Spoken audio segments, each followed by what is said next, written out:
Les violences à Dijon, la problématique des quartiers sensibles, comme on dit pudiquement, la reconquête républicaine, pour reprendre quelques expressions. François Pupponi, tiens, la problématique des quartiers que vous connaissez bien. Vous avez été longtemps maire de Sarcelles, dans le Val d'Oise.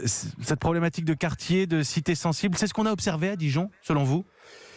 Oui, quelque part, parce que en fait, ces quartiers, on le sait depuis longtemps, ils sont gangrénés par l'économie souterraine, par les trafics de drogue. Et quand il y a des trafics de drogue, eh bien, ça attise les ambitions des uns et des autres. Alors là, visiblement, d'après ce que j'ai compris, c'est un règlement de compte entre la communauté tchétchène et une communauté maghrébine qui aurait agressé un jeune tchétchène. Bref, mais c'est un trafic de drogue qui s'est installé dans un quartier, qui essaie de faire régner la loi. Et puis parfois, il y a une nouvelle communauté qui arrive en France, qui dit, nous, on va pas se laisser faire.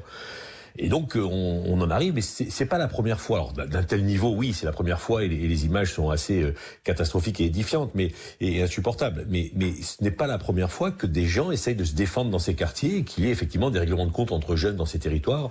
Ça arrive malheureusement quotidiennement, et il y a des dizaines de morts dans nos territoires, dans nos quartiers depuis des années, dans l'indifférence générale liée à des trafics de drogue ou à des représailles entre jeunes. Faut comprendre entre les lignes que quand vous dites des communautés qui se défendent, j'insiste sur le pronom se, c'est parce qu'il y a une lacune de l'État en face que certains se font justice eux-mêmes ?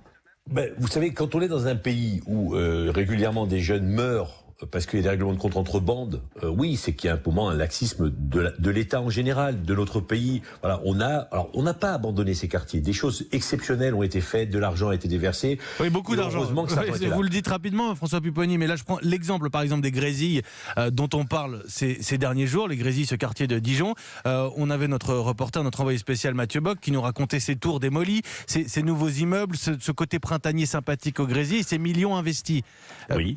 Aujourd'hui, on n'a pas l'impression d'en avoir pour notre argent. Mais pourquoi ? Parce que quand on a détruit ces tours et qu'on a reconstruites, les services de l'État ont remis, ou les bailleurs ont remis les mêmes populations au sein de ces territoires avec les mêmes difficultés. Et les trafics de drogue qui étaient dans le quartier précédemment n'ont pas été éradiqués. Donc vous pouvez investir les milliards que vous voulez. Si parallèlement à ça, il n'y a pas une politique sociale d'attribution de logements ou de lutte contre l'économie souterraine, le problème restera le même. Vous aurez des immeubles neufs, magnifiques, mais le trafic de drogue sera toujours là. Et ça, alors là, pour le coup, moi je ne peux qu'en témoigner, l'État ne l'a pas compris. On a déversé des milliards pour l'ANRU, mais à côté de ça, la police et la justice n'ont pas fait son travail pour, en même temps, dans le quartier, éradiquer le trafic de drogue qui gangrénait le quartier. Donc je répète, un quartier tout neuf. Si je vous suis bien, François Pupponi, les élus locaux ont fait, avec l'aide de l'État bien sûr, l'ANRU, c'est la loi de rénovation urbaine, ils ont fait leur boulot, et de l'autre côté, police-justice, la chaîne, la réponse pénale, par exemple, qui est très souvent montrée du doigt. Il y a un problème avec les magistrats sur ces questions-là, François Pupponi ? C'est évident, la réponse est trop longue. Je répète, comment peut-on imaginer que l'on va mettre des milliards ou des centaines de millions d'euros dans un quartier comme Grésilles et que parallèlement la justice et la police ne disent pas en même temps, bon ok, on va refaire le quartier, donc nous on va s'occuper du trafic de drogue. Et ce travail-là en parallèle, il n'est pas fait. La justice vit sa vie, elle prend ses décisions souvent tardivement et elle ne se préoccupe pas de ce qui se passe dans le quartier en termes de rénovation urbaine. Moi, je n'ai jamais rencontré un magistrat ou un procureur pour lui dire, voilà, écoutez, nous on va refaire tout le quartier, venez nous aider. Ça les intéresse pas, ils vivent à côté. Voilà, ce sont deux mondes parallèles qui se parlent très peu. Et ben on en arrive à des situations comme celle-là où on a fait beaucoup d'efforts et tout peut être remis en cause parce que l'État dans sa globalité ne travaille pas main dans la main sur un même territoire. Et ça, c'est le drame de nos politiques publiques depuis 40 ans. La police, la justice au niveau national, ce qui est décidé, la lutte contre les trafics de drogue, mais également, autre échelle, la police de sécurité du quotidien dont le déploiement doit être accéléré. Ça se joue à ce niveau-là aussi. J'entendais François Rebsamen à l'instant regretter la police de proximité. Oui, mais c'est évident, parce que chaque fois qu'un ministre de l'Intérieur arrive, il veut remettre en cause ce qu'a fait le précédent. Voilà, donc voilà, ça c'est très français.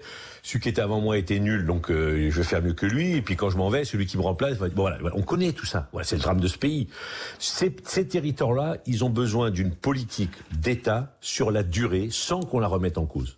Que chacun ait l'humilité de dire, je vais continuer ce qu'a fait mon prédécesseur, parce qu'on a engagé une action sur ces quartiers-là et qu'il faut la continuer. Malheureusement, ce n'est pas comme ça que ça se passe, parce que les responsables politiques que nous sommes, pour certains, parce qu'ils ont des égos démesurés, ils considèrent que quand ils arrivent, ils doivent marquer les choses, marquer l'histoire. Et ils réinventent tout ça en permanence. Et oui, on en arrive là aujourd'hui. Je répète, si l'État n'est pas capable, si la France n'est pas capable sur ces territoires d'avoir une action commune, cohérente, complète, nous n'y arriverons jamais. J'en suis intimement convaincu depuis longtemps.